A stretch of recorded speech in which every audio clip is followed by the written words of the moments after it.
Très bon réveil à vous tous sur Europe 1 et merci d'ouvrir les yeux avec nous. Il est quelle heure? Il est 7h moins 10. Eh bien, c'est l'heure de votre revue de presse. Et ce matin, Alexis, à moins de 3 mois des élections municipales, le journal Le Parisien revient sur une campagne au climat délétère, disent-ils. Oui, exactement. Le Parisien ouvre ses pages 2 et 3 sur une scène très précise, presque banale au départ. Nous sommes un dimanche matin, au début du mois de décembre, sur le marché de Noël d'Ille, près de Limoges.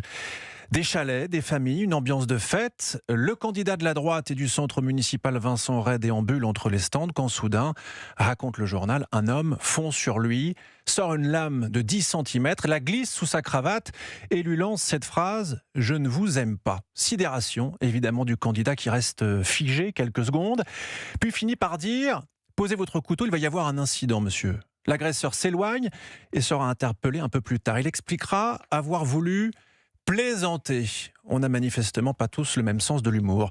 Une scène surréaliste qui se déroule en pleine campagne électorale.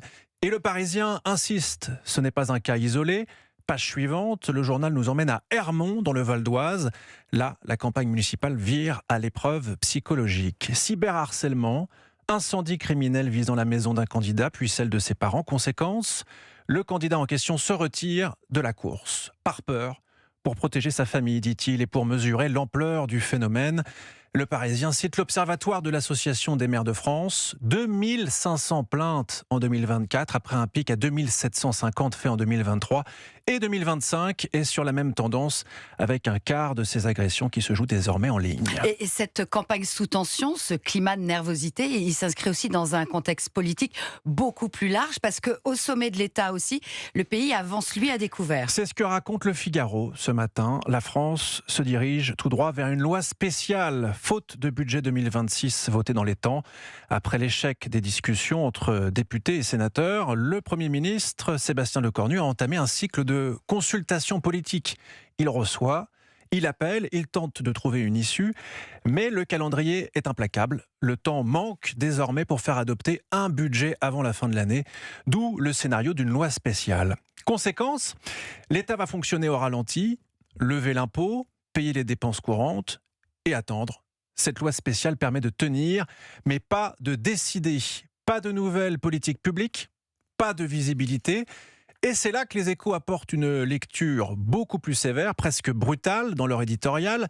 Le titre « Budget 2026, la France est nue ». Nue budgétairement, parce que sans marge de manœuvre. Nue politiquement, parce que les décisions sont repoussées. La France est fragilisée face à ses partenaires au moment même où d'autres pays, comme l'Allemagne par exemple, investissent massivement, notamment dans la défense. Les Échos parlent d'un État qui survit, mais qui ne gouverne plus vraiment. Un pays qui temporise dans un climat déjà tendu et déjà, disons-le, bien fatigué. Et pour terminer, Alexis, on va sortir un petit peu de cette morosité ambiante, oui, avec un peu d'air, un peu de musique, un peu de danse. Et oui, puisque le Parisien nous offre aussi ce matin une parenthèse beaucoup plus légère, presque salvatrice. Le journal raconte le week-end totalement fou de Gims, le chanteur Gims, à Paris à la Défense Arena. Tu m'avais pas dit que c'était une magicienne. Ça m'étonnerait pas qu'elle me fasse des siennes. 5 concerts, rendez-vous compte, en 4 jours, 200 000 spectateurs dans la plus grande salle d'Europe. Et pour mesurer la performance, le journal compare. En 2022, Orelsan avait enchaîné 3 soirs complets. Taylor Swift en 2024, 4 concerts pour environ 180 000 spectateurs. Gims, lui, en rassemble donc 200 000. Seul Mylène Farmer fait mieux, avec 9 concerts en 2019 et 243 000 personnes au total. Avec ces dates passées et à venir, Gims se produira 8 fois dans cette salle, un record ou presque. Et les chiffres donne le tournis. Sa chanson Ciel, qu'on vient d'entendre, est la plus diffusée sur le web en 2025 avec plus de 250 millions d'écoutes. Gims cumule 7 millions d'albums vendus, 8 milliards de streams et 25 millions de fans sur les réseaux sociaux. Sa tournée Last Winter Tour, lancée en 2024, a attiré 1,5 million de spectateurs. Ça vous a donné le tournis, j'imagine. Dans la salle, en tout cas, c'est aussi ce qui est marquant.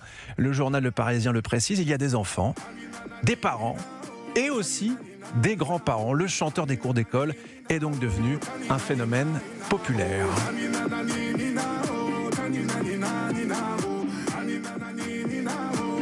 Pas Nouvelle. mal, hein? C'est bien, ça fait du bien. Ça fait du bien de danser un petit peu.